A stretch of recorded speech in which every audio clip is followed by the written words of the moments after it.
Hello and welcome to another Purveyor of Light Photoshop quick tip. Today we're going to do a fun one. We're going to do what's called the Orton Effect. And for those of you that are not may not be familiar with the Orton Effect, it's a famous effect now. Was developed by a photographer named Michael Orton back in the early 80s. And basically, Mr. Orton was a landscape photographer, and he just wasn't happy with the results of his film camera. He used to shoot slide film back in the day, and he just wasn't happy with the end results. He wanted to get a more painterly or a more ethereal looking, even a glowing type fine art end result in his pictures. And so he came up with this method. And today it's been called the Orton Effect, and it's been copied, hundreds and hundreds and hundreds of times. And it's become quite popular over the years, and it's actually quite easy to do. So for those of you that don't know what a Orton Effect photo is, I'll show you a couple examples here, but let me show you how you first make it. Basically, the principle of it is you take a normal exposure, then you have a blurred exposure, okay, where you blur the photo, and then you overexpose it, okay, and then you combine those together and you come up with what is called the Orton Effect. So it's a very simple process. All right, and here are some end result examples. You'll see here, this looks like a painterly, some of the grass and the leaves almost have a glowing tendency. They're just softened enough to where they give that painterly feel. Another example, again, using that painterly effect, it gives us a fine art look to our photographs. So I'm going to show you how easy it is to do in Photoshop today.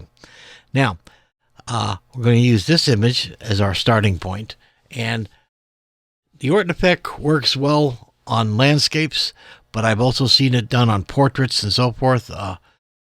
And how you do it, well, there's about 20 different ways to do it, but I'm going to show you my version, okay? So we'll call this one the Purveyor of Light Orton Effect method. And I like it. It's easy to do, and so let's go ahead and jump right in. All right, so here we have our base image, and it's totally unprocessed, so I'm going to duplicate this layer. Command and Control J to get a duplicate layer. And with that layer selected, I'm then going to right-click on this, and I'm going to convert it to a smart object. Okay, so now it's a smart object, and I do this so that if I need to make any adjustments, okay, I can just come back and not have to make a destructive workflow. All right, so first thing we're going to do, well, the first thing he said to do was to produce the images of overexposing and blurring the image, right? And then combining everything. So in Photoshop, let's start out with a camera raw filter, okay? And the camera raw, we're going to overexpose it. So let's overexpose it about a stop, okay? So you can see that's how much we're overexposing. That's our step one.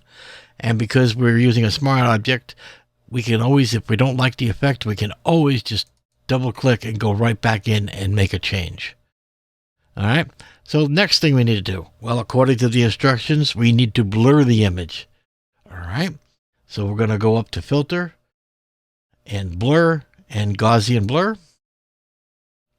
and take your blur all the way down to 0, and then start looking at the image. I wish I could give you, here, it is the exact number you need to use, but that's based on the resolution of your picture, how much detail is in your photo.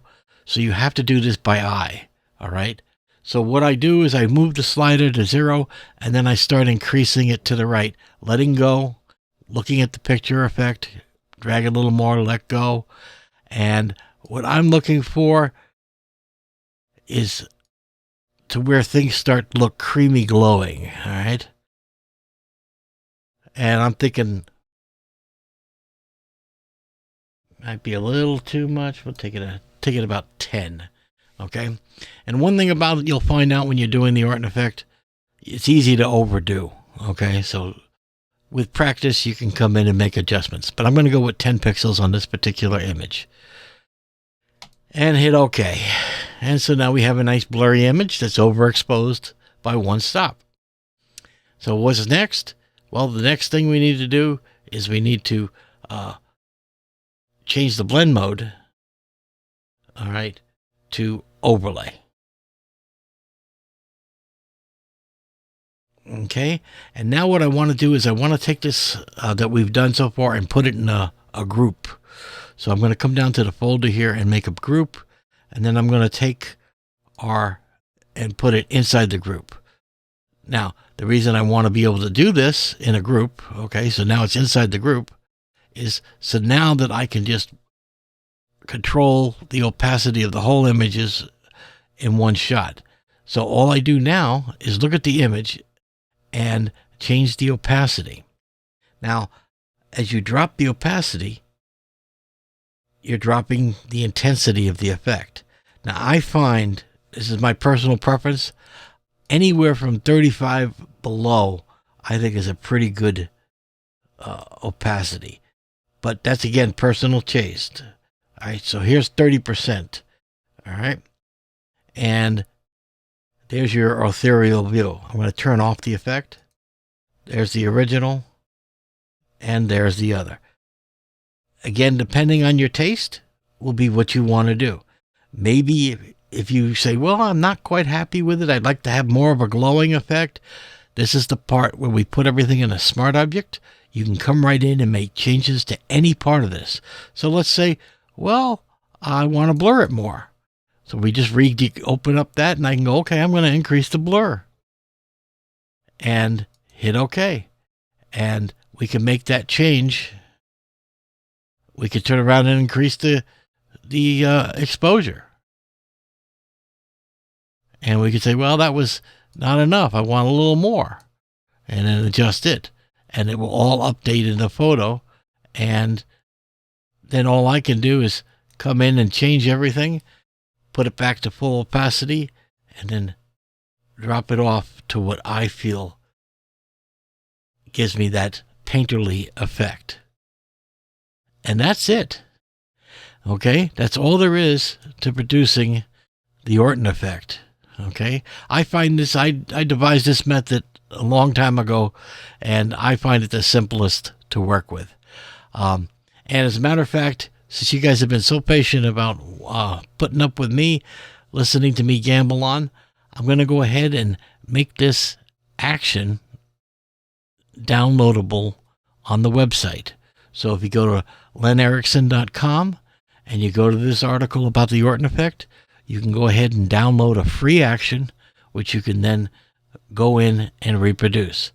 Now, show you how easy that is here. I'm going to remove this and throw this into the trash. All right, so now we're back with the original image, and I can go up to my actions, and I will then take the Orton effect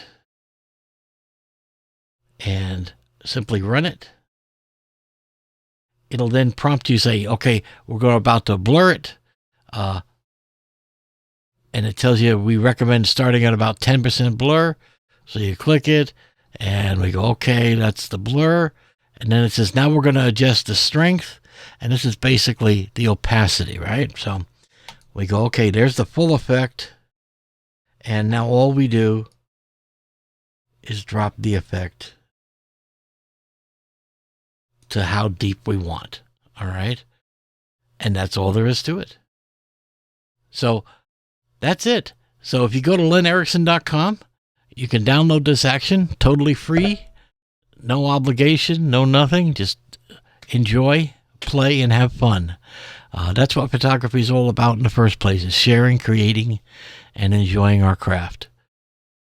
All right. Till next week, you guys take care. See you next week.